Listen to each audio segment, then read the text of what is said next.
How many of you have heard this quote before? Some of you are smiling.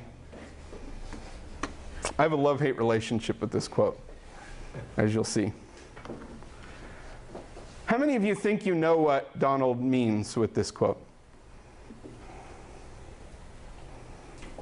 In your own words, how would you describe more completely what he's saying when he says premature optimization is the root of all evil? Yeah. Be sure to identify the key areas that are actually problems rather than trying to focus on optimizing everything, because you'll spend all your time optimizing something that might not actually need optimizing when you have bigger concern areas that should have been looked at. Good. So to state it a little bit more succinctly, he said, be sure to make sure you understand what really needs to be optimized, so you're not wasting effort. That's a great way to state it. But I would challenge you to say, how do you know? How do you know? How do you know what actually matters before you try to fix it? That's one answer, benchmarking it, sure. But you benchmark the overall performance of your site or application. How do you know whether really what's slowing you down is that you've got bigger images than you should have? Or what's really slowing you down is you're loading too many JavaScript files? Or what's really slowing you down is that your templating is not efficiently caching on your server? Or any number of dozens of other features or factors in the pipeline of your application? How do you know at the outset what work matters? Experience. Experience? Benchmark with more details. Benchmark with more details. Let me give you some context, because I think it will back up your broader interpretation of this quote. But let me give you some context. The surrounding quote. I've left this part out, but the surrounding quote of what Donald said. Programmers waste enormous amounts of time worrying about the speed of non-critical parts of their programs. We should forget about small efficiencies, say about 97% of the time. Yet we should not pass up opportunities in that critical 3%. You see, what I was asking about before and what is very blatantly clear here is we have a choice in software development and in optimization to decide what is critical and what is non-critical. And in Donald's view, we can say easily that 97% of the code is non-critical, so we don't have to worry about it. Awesome. Therein lies the rub, though. Because figuring out where you should spend that effort on those 3%, highly determinant of how successful you'll be at optimizing. It is possible for you to spend all your time majoring on the minor, all of your time going through and wasting effort, as Donald says, on the 97%. It is possible that you don't even realize that there's something that's in the 3%. Something that seems completely unrelated, and yet is entirely the reason why something is going slow in a critical path of your software. There are no real good answers here, and the reason I bring up this quote and the reason I push back on this quote is because I want you to understand that this is not a platitude that you can apply to software development. This is often what happens in software development, and I have been on the receiving end of this many, many times. When you identify something that can be optimized, and somebody doesn't like how ugly that makes the code, what do they say? That's premature optimization. Stop doing premature optimization. That's what they say. You see, this is used as a platitude to shut you down when you're optimizing things, but it's done because you don't have metrics to back up why is this important.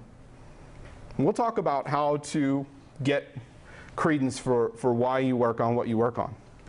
But I do want to push back a little bit because there is a prevailing sense that performance optimization is a bad word, that it is the root of all evil. And in fact, it is the root of all success. It's just done wrongly that it's the root of all evil. And Knuth, he does speak to that here. But we often don't hear the full context. We just hear that nice quip.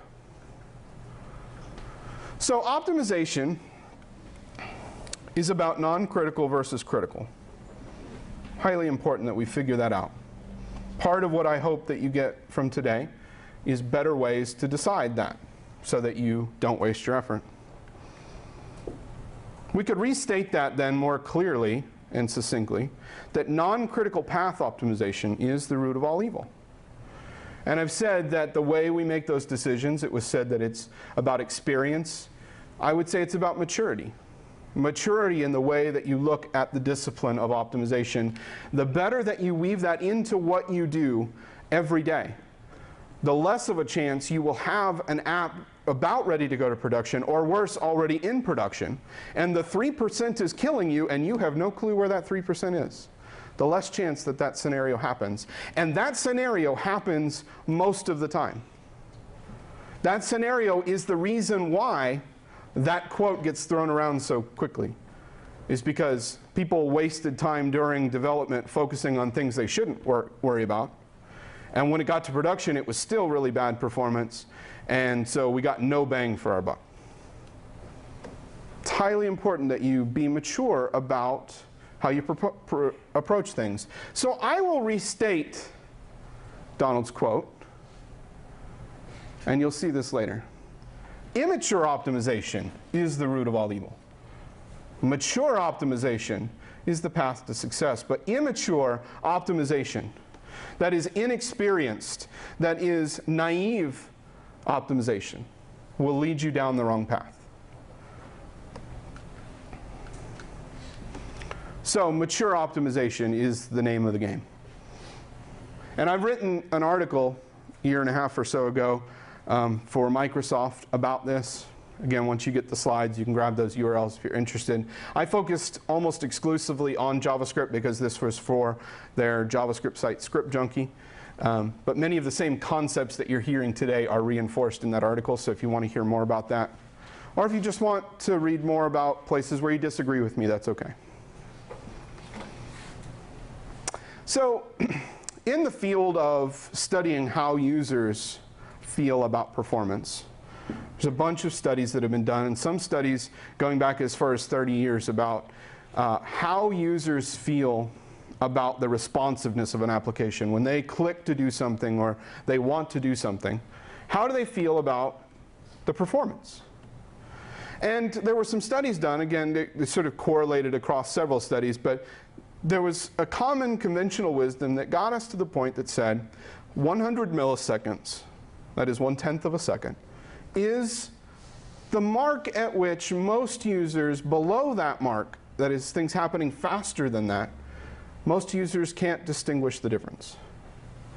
If you click on a button and within 100 milliseconds that button responds and does something visual, most users will not be able to distinguish between that and instantaneous response. That's what these results tell us. So oftentimes, people in the performance industry, especially in the front-end performance industry, will tell you, if you don't have something that is taking more than 100 milliseconds, it's not in the critical path. I wonder if you agree with that. Let's go further. So the 1,000 milliseconds is, the full second is how long a user, remember, under 100 milliseconds, they won't detect it. Over 100 milliseconds, most human beings will be able to determine that there was some sort of delay. And there is a spectrum up to about 1,000 milliseconds that the user will tolerate that delay before they feel like it moved too slowly. So we see the spectrum. 100 milliseconds, they can't even tell the difference. It's indistinguishable from instantaneous. 1,000 milliseconds, they know that it delayed. They know that button did not react right away. But they were generally okay with it. I understand, I clicked the button. You got to send something to the moon and back. That's cool. It responded relatively quickly. That's the general gist that you get from these user studies. That's actually, in computing terms, a broad range. A broad range of behavior falls underneath the 1,000 milliseconds down to the 100 milliseconds. There's a whole bunch of stuff that we can think about when we broaden our horizon to this part of the spectrum. So I will push back on you and I will say, if you naively say that an individual operation never takes more than 100 milliseconds, therefore it is obviously and without question not in the critical path and therefore needs no attention, I would push back on you that you may be correct, you may not. we'll see later today.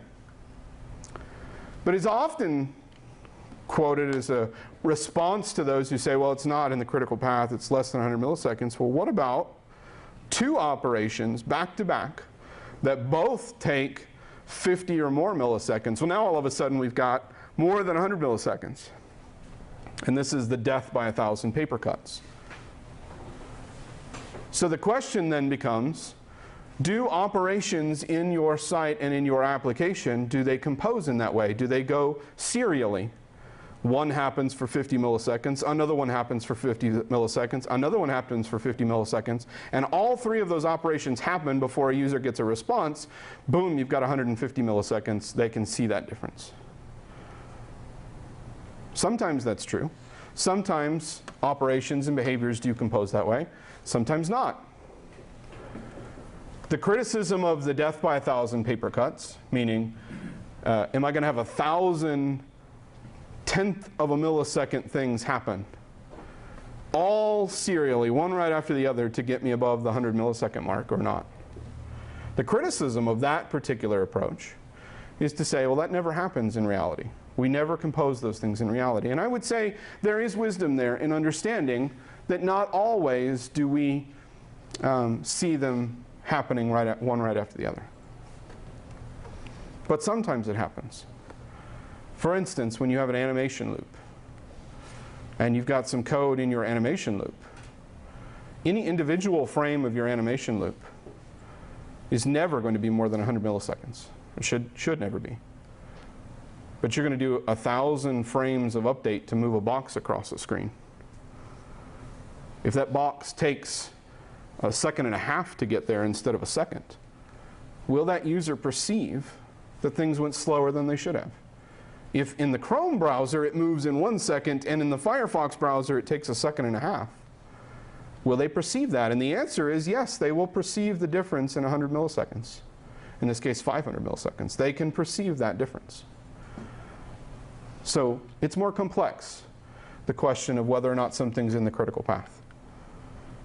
I would say this, as a general rule of thumb, inefficiency is systemic. I've seen a lot of code. I've written a lot of code, both good and bad. Hopefully more good than bad. But one thing that I believe very strongly about all the code that I've seen, and definitely all the code that I've written, is that I tend to either be in the mindset of performance optimization, and a lot of the code that I write is by default performant. Or I tend to be in the opposite side of the approach, which is that I don't care about it at all. I'm just doing quick demo code and just writing stuff, and I don't care. I'll just query the DOM 100 times because it doesn't matter, and I just want to get stuff done quick. Any one of those individual operations across all those lines that I wrote never would cross that 100 millisecond threshold.